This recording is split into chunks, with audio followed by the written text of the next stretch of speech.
Hello everyone, let's discuss the 18 issue essay.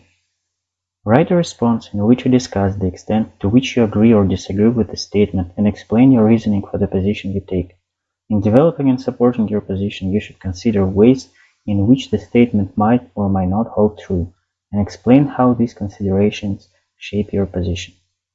The most effective way to understand contemporary culture is to analyze the trends of its youth.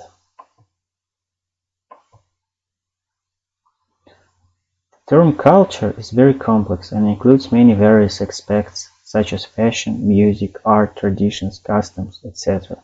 One may doubt that examining the trend of youth of a society is the most effective way to understand it, and I reckon that by analyzing the trends of its young people, we can conceive only a part of contemporary culture.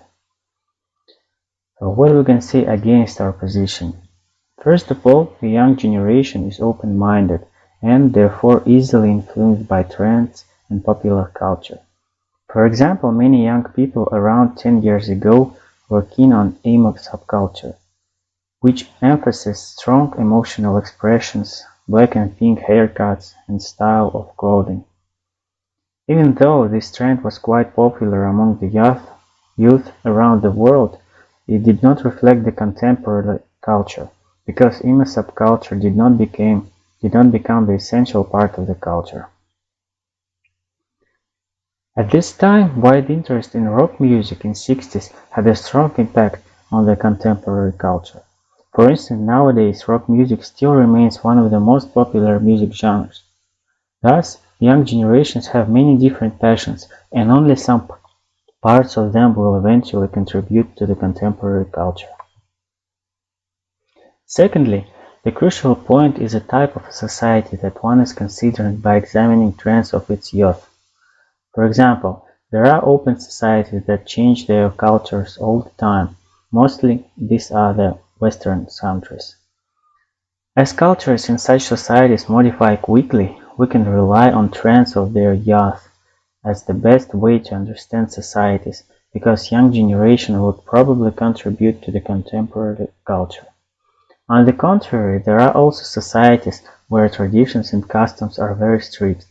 For instance, it takes place in Muslim countries, and even if their youth people would be influenced by some trends, the whole societies would not admit them as part of the contemporary culture.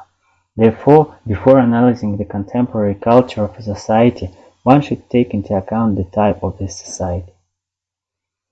Additionally, there are some aspects of culture in which young generations are not involved, and consequently they are not able to participate here.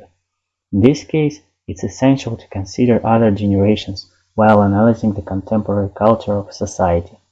For instance, the youth almost do not take part in political side of life.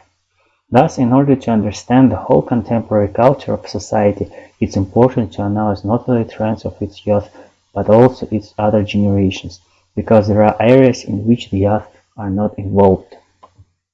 Thanks for watching. Please subscribe to support my channel. Goodbye.